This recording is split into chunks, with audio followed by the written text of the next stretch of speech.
할렐루야. 우리 주 예수 그리스도의 은혜와 평화가 예배 자리에 함께하는 여러분들의 삶 가운데 가득하게 되시기를 주의 이름으로 간절히 기원드립니다. TV쇼 진품 명품이라는 프로그램 한 번쯤 다 지나가면서 보신 적이 있으시죠? 이 프로그램을 보다 보면 재밌는 장면이 나옵니다. 이 프로그램이 어떤 프로그램이냐? 집에 있는 얼마인지 알 수 없는 그 물건을 가지고 나와서 전문 감정사들한테 그 물건의 값어치에 대해서 평가받고 감정받는 그런 프로그램입니다. 근데 그 프로그램을 보다 보면 재미있는 장면이 나옵니다. 어떤 장면이 나오냐면 집에서 대대로 너무 귀한 것이라고 생각되어서 갑오로 이렇게 내려오던 것이 있습니다. 그래서 이걸 감정받으면서 야, 이게 도대체 얼마나 비싼 걸까? 막 기대하고 이게 저 조상 때부터 내려오던 갑오라고 하면서 정성껏 딱 내어놓습니다. 그리고 전문 감정사들이 그래서 막 감정을 하는데 정작 기대했던 거하고 전혀 다른 결과가 나와서 그 허망해하는 그런 표정을 볼 때가 있습니다. 대대로 너무 귀한 것이라고 생각해서 집에 갑오로 전해 내려왔는데 막상 전문 감정사가 감정을 해보니까 그런 값비싼 것이 아니라 아예 값어치가 없는 그런 경우들도 있었던 겁니다. 반면에 어떤 사람들은 그냥 대수롭지 않게 집에 오래전부터 있던 거니까 대수롭지 않게 가지고 나와서 그래 이게 비싸봤자 얼마 정도나 되겠어 라는 큰 기대 없이 가지고 나왔지만 정말 상상을 초월할 정도로 값을 매길 수 없을 정도로 큰 보물이다라는 것을 듣고서 막 떨려하는 그런 장면을 볼 때도 있습니다. 여러분, 똑같은 물건입니다. 그런데 재밌는 것이 귀한 것이라고 생각하다가 전문 감정사가 값어치가 없다고 생각하니까 이야기하니까 그것을 되게 귀하게 조심스레 다루다가 그냥 에이 하면서 막 잡다가 집어가는 경우도 있고 별로 값어치가 없는 줄 알고 그냥 함부로 대하다가 값을 매길 수 없을 만큼 귀중한 보물이라는 얘기 듣고 막 손이 덜덜 떨리면서 그것을 잡는 그런 모습들도 보았습니다. 그럼 무슨 얘기를 하고 싶으냐? 똑같은 물건이지만 값어치를 알아볼 수 있느냐 없느냐에 따라서 사람이 달라지는 겁니다. 그런 의미에서 오늘 성경은 우리에게 많은 것을 생각합니다. 오늘 말씀은요, 한 사람이 그 밭에서 무엇인가를 발견합니다. 보화입니다. 값비싼 보화입니다. 그 밭을 다 팔아서라도 사야 되는 그런 보화입니다. 그 밭의 가격하고 비교할 수 없었던 엄청나게 귀하고 비싼 보화입니다. 그래서 그 보화의 값어치를 알아본 이 사람은요, 그 밭을 자기의 모든 것을 다 팔아서 그 밭을 삽니다. 보화가 있는 그 밭을 삽니다. 보화를 얻기 위해서. 여러분, 그리고 성경은 이야기합니다. 그 사람이 기쁨으로 자기의 모든 것을 다 팔아서 그 보화를 샀다고. 왜냐? 자기가 가지고 있는 모든 것보다 밭에서 발견한 그 보화가 훨씬 더 값어치이고 소중하기 때문에 그것을 기쁨으로 했다고 이야기합니다. 누군가 억지로 시켜서가 아니라 기쁨으로 자기의 모든 것을 다 팔아서라도 그 보화, 값비싼 귀한 보화를 얻기 위해서 그 일을 했다고 그렇게 얘기합니다. 값어치 있는, 가치 있는 것을 알아보고 한 행동입니다.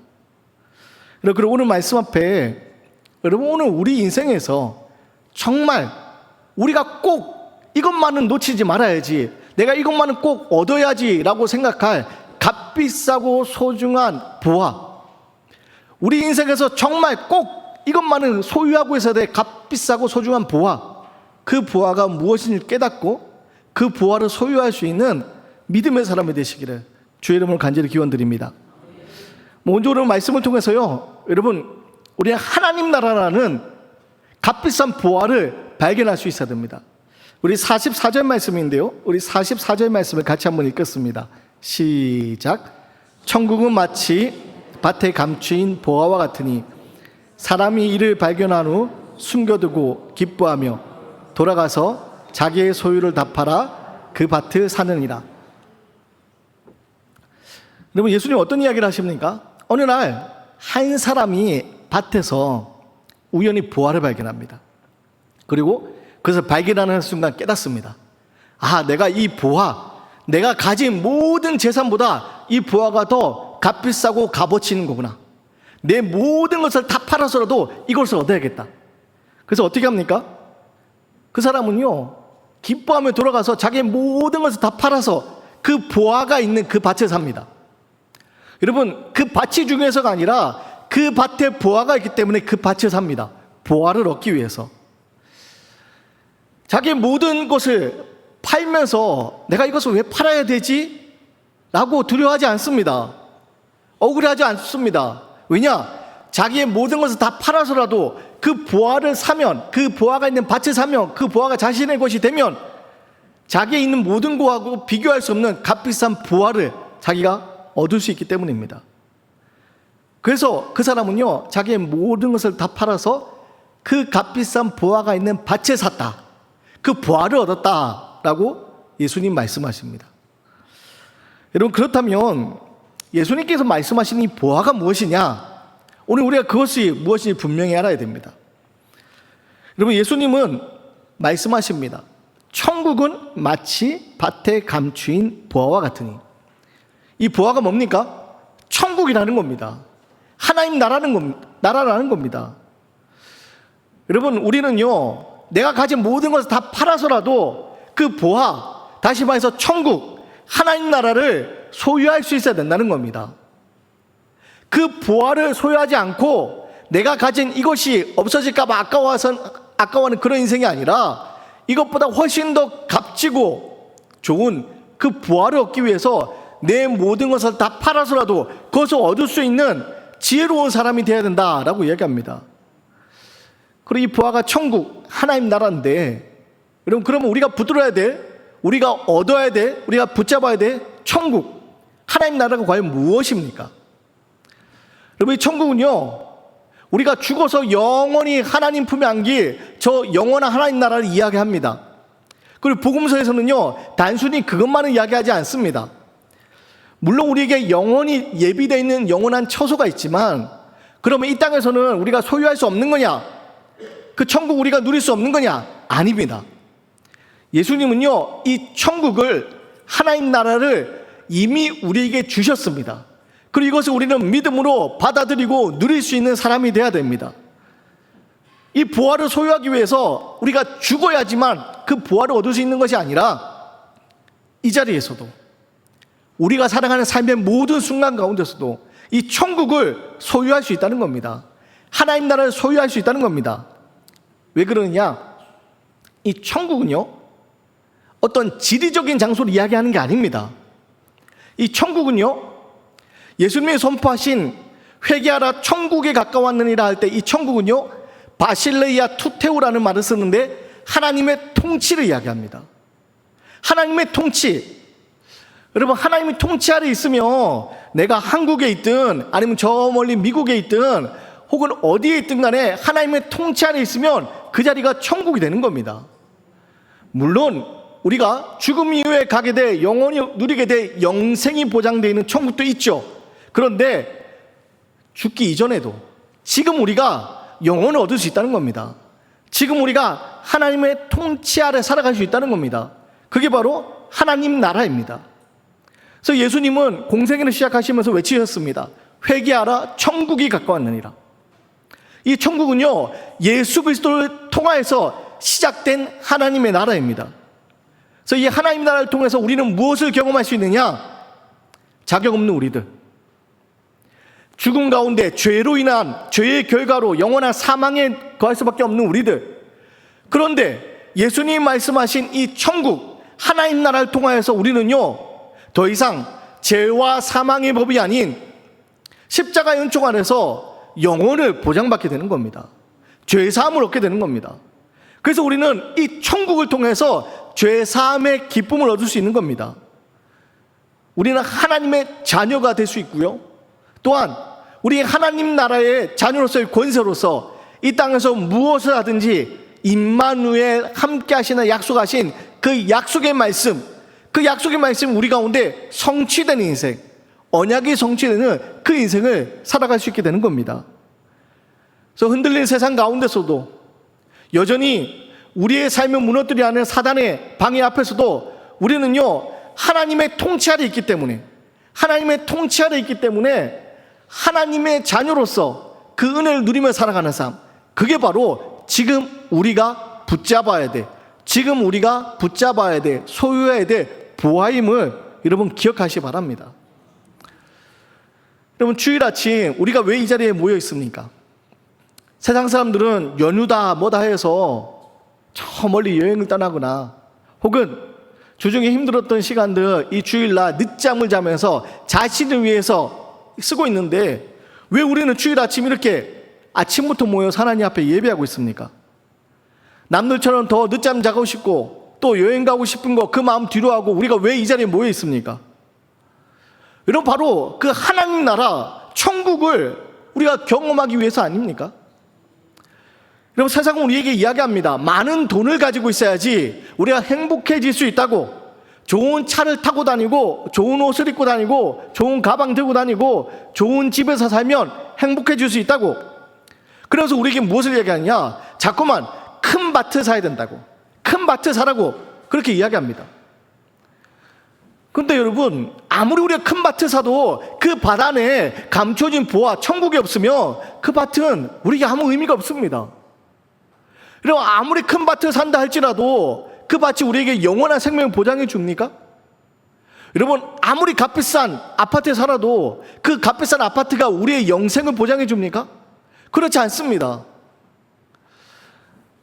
은평 뉴타운 처음에 개발할 때 그것도 아주 새로 아파트 들어서면서 많은 사람들이 막 투자도 하고 막 이사 오면서 막 부쩍부쩍 됐겠죠?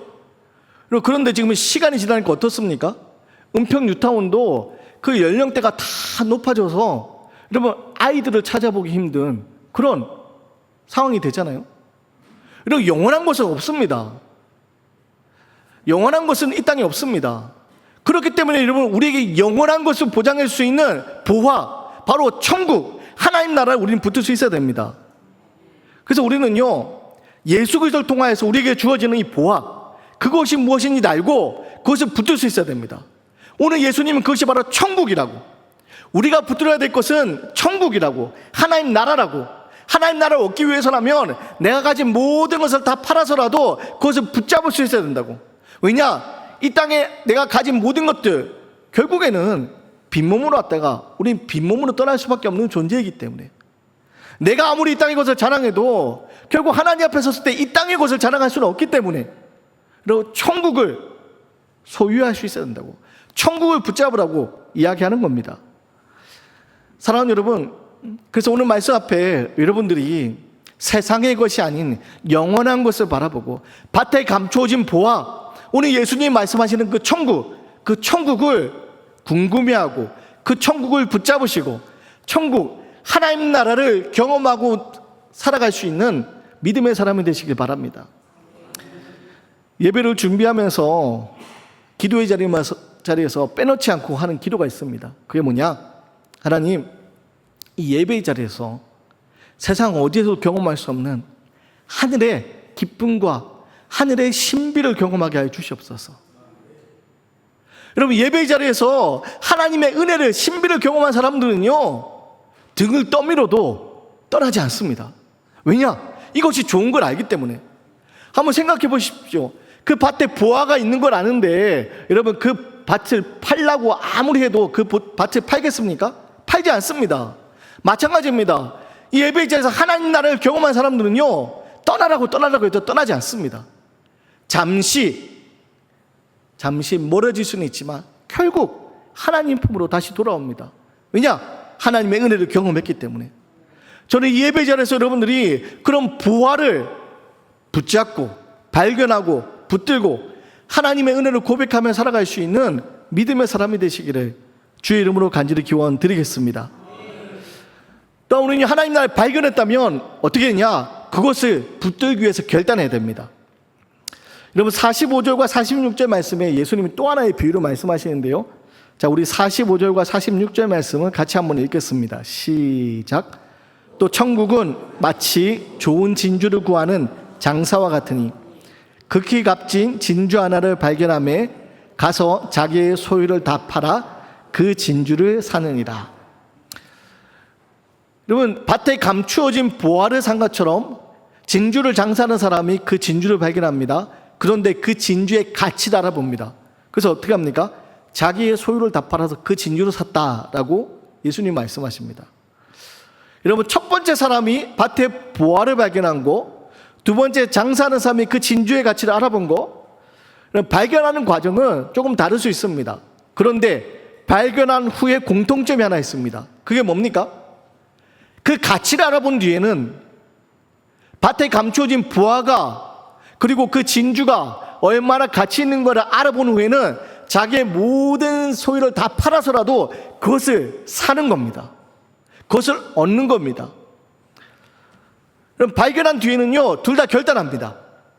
밭에 감추어진 보화를 얻기 위해서, 그 진주를 얻기 위해서 자기의 모든 것을 다 팔아서라도 그것을 얻기 위해서 결단합니다. 왜 그렇게 합니까? 그것이 가치 있는 것을 알기 때문입니다. 사랑하는 여러분, 물론 이 말씀에서 우리가 오해해서는 안 됩니다. 예수님께서 우리의 모든 소유를 다 팔아서 하나님 나라에 살 수 있다고 얘기하는 거 아닙니다. 하나님 나라는요, 이 천국은요, 하나님 우리에게 이미 주신 선물입니다. 하나님 나라는 이미 우리에게 주신 선물입니다. 문제는 우리가 그것을 알지 못하고 그것을 소유하지 못하는 것, 그게 문제입니다. 구원은요, 우리의 어떤 노력을 통해서 얻는 게 아닙니다. 하나님 우리에게 주신 선물입니다. 값없이 주신 은혜입니다.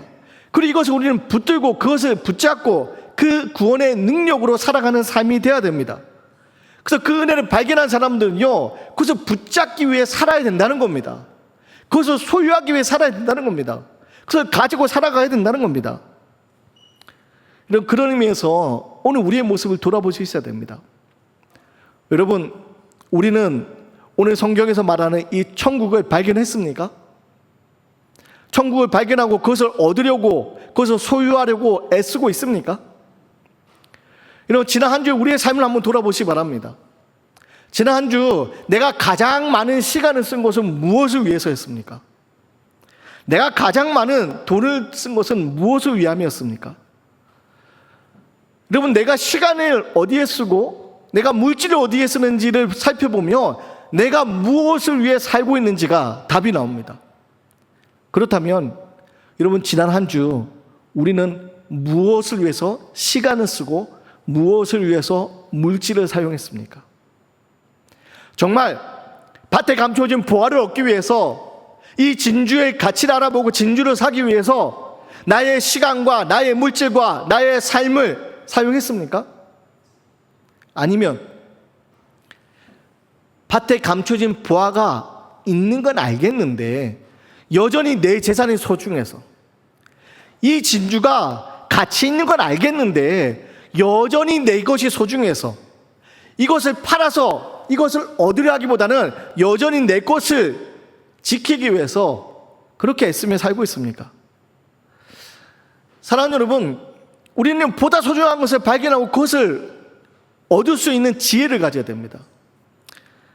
믿음은요, 가장 소중한 것을 붙잡고 그 나머지 밑에 것들의 질서를 잡아가는 것, 그게 믿음의 삶의 모습입니다. 영국의 18세기 말 19세기에 영국에 시티 스터드라는 한 청년이 있었습니다. 이 사람이요, 당대 영국 최고의 크라켓이라는 그 운동 선수였습니다. 국민 스포츠로서 가장 유망전도한 그런 스포츠 스타였습니다. 더군다나 이 사람은요, 아버지에게 막대한 유산까지 다 물려받은 상태였습니다. 그래서 명예와 부, 흔히 세상 사람들이 얻고자 하는 명예와 부 두 가지를 이미 다 가지고 있는 사람이었습니다. 사람들에게 인기도 많아서 명예와 부 모든 것을 다 가지고 있는 사람이었습니다. 근데 이 스터드라는 청년이요, 예수님을 만납니다. 예수님을 만나서 어떤 선택을 하느냐? 유망전도한 아주 잘 나가는 스포츠 스타였는데 자기가 크라켓 선수로서 그 활동을 접습니다. 아버지로부터 물려받은 그 막대한 유산을요, 다 선교와 구제사역을 위해서 다 사회에 환원합니다. 그리고 자신은 어떻게 하냐?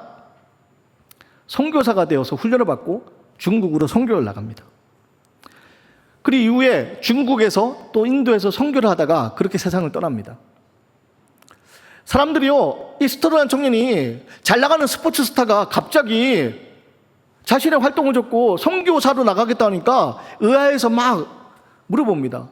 그 중에 한 기자가 이렇게 인터뷰를 합니다. 아깝지 않습니까?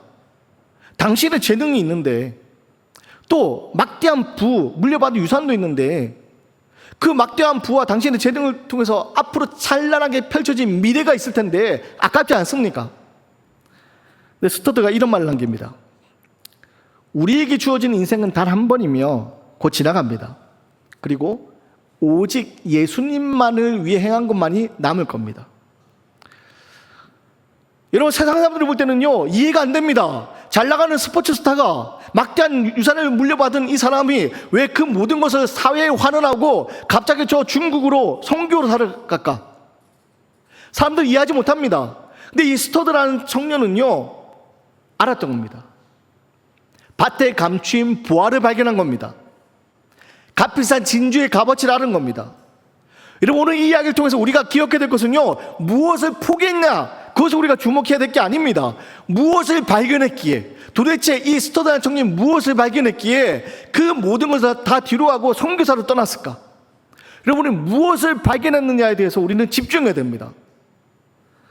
사랑하는 여러분, 스터드한 청년이 값비싼 보화를 발견했기에, 값비싼 진주의 값어치를 알았기 때문에 세상에 그것이 중요한 것이 아니라 저 하나님 나라를 위해서 오직 예수 그리스도를 위하여서 살아간 자신의 삶만이 자랑이 된 것을 믿음으로 고백하면 나아갈 수 있는 것. 여러분, 그것이 바로 우리가 가져야 될 삶의 모습입니다. 바라기는 값비싼 보화가 무엇인지 분명히 알 수 있는 지혜가 있기 원합니다. 그리고 그것을 붙잡기 위해서 여러분, 사도 바울이 그러했던 것처럼 내가 소중하다고 생각했던, 내가 자랑하던 그 모든 것들을 무가치한 배설물로처럼 여기면서 오직 예수 그리스도만 자랑하는 삶, 바로 그 삶을 살아갈 수 있는 믿음의 삶이 바로 저와 여러분의 삶이 되기를 주의 이름으로 간절히 기원드립니다. 그때로 여러분, 우리는요, 발견하고 결단하면서 세상 가운데 그것을 자랑하는 삶을 살아야 됩니다. 47절 이하 보면 예수님께서 또 하나의 비유를 말씀하십니다. 바다에 그물을 던지고 여러 종류의 물고기가 잡히는 그 이야기입니다. 사람들이 좋은 것은 그릇에 담고 못된 것은 버립니다. 그리고 예수님께서 말씀합니다. 세상 끝에도 이러하리라. 세상 끝에도 이러하리라. 그럼 무엇을 얘기합니까? 지금은 괜찮은 것처럼 보입니다. 지금은요, 믿는 사람이나 믿지 않은 사람이나 큰 차이 없는 것처럼 보입니다. 믿음으로 살아가는 것이 오히려 세상 사람들의 눈에는요, 어리석게 미련해 보입니다. 그런데 예수님 무엇을 얘기합니까? 마지막이 있다는 겁니다. 누구에게나 마지막이 있다는 겁니다. 여러분, 누구에게나 마지막이 있다는 거고, 그 마지막에 하나님은 그것을 구별하시겠다는 겁니다.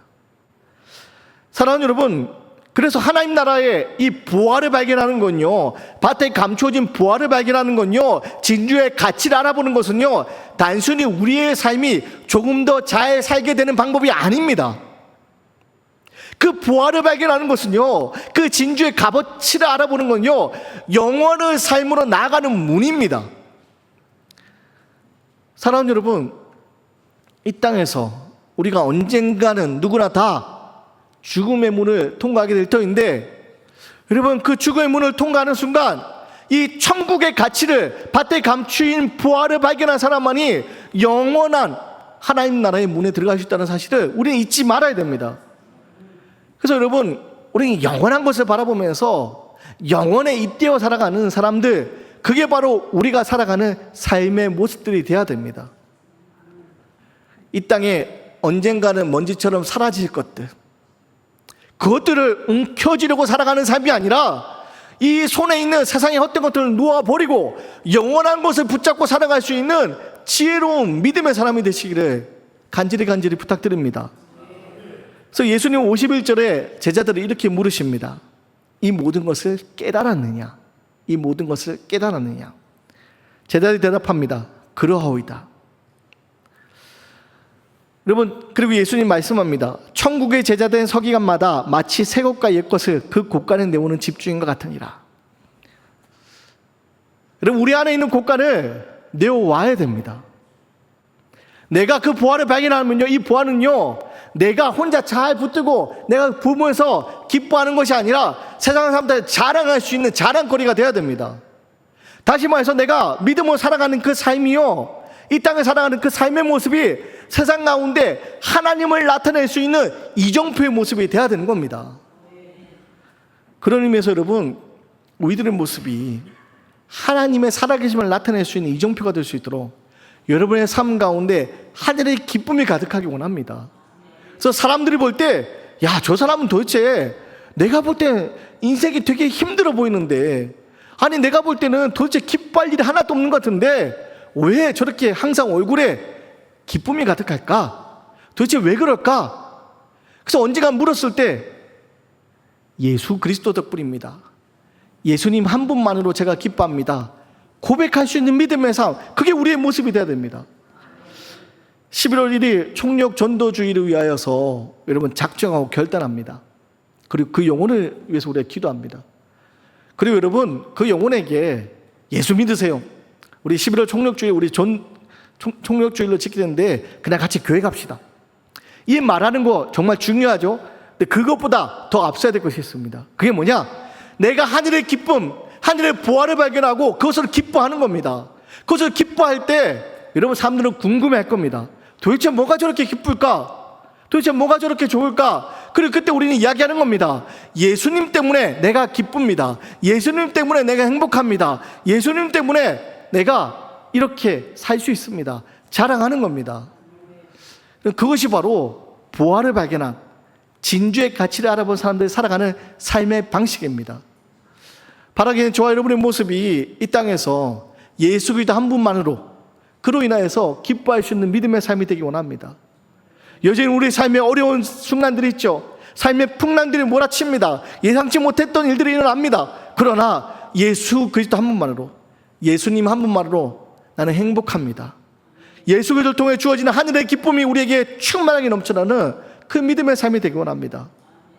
그런 의미에서 우리 연습 한번 해볼까요?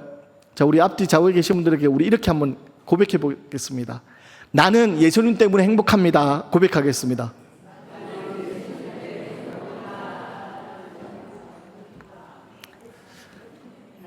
행복한 거 맞으시죠? 네, 다시 한 번 더 해보겠습니다. 나는 예수님 때문에 행복합니다. 다시 한 번 더 환하게 미소 지으며 한번 인사하겠습니다. 시작.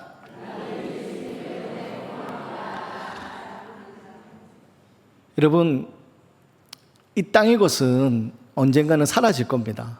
언젠가는 없어집니다. 우리가 붙들어야 될 것은요, 이 땅의 것이 아닙니다. 더 크고 좋은 밭 살려고 애쓰지 마시고 그 밭에 감춰진 보화, 그거 발견하십시오. 그거 붙잡으십시오. 그리고 그것으로 인해서 기뻐하십시오. 그래서 나는 예수님 때문에 행복합니다. 요즘 우리 삶에 어려운 일들이 있고 해결되지 않은 문제들도 있고 가만히 기도할 때 답답함이, 도대체 이 문제가 언제 끝날까? 답답함이 몰려들 때 있지만 여러분, 하나님 우리에게 약속하십니다. 임마누엘 함께 하시겠다고. 그리고 뜨거웠던 폭염이 이제 끝나가는 것처럼 우리에게도 선선한 바람이 불어오며 열매 맺을 그날이 다가올 겁니다. 바라기는 그날을 바라보시면서 여러분 보화를 발견하고 진주의 가치를 붙들고 여러분 하나님 앞에 자랑하며 예수님을 자랑하며 나아가는 믿음의 삶이기를, 귀한 믿음의 통로가 되시기를 주의 이름으로 간절히 기원 드리겠습니다.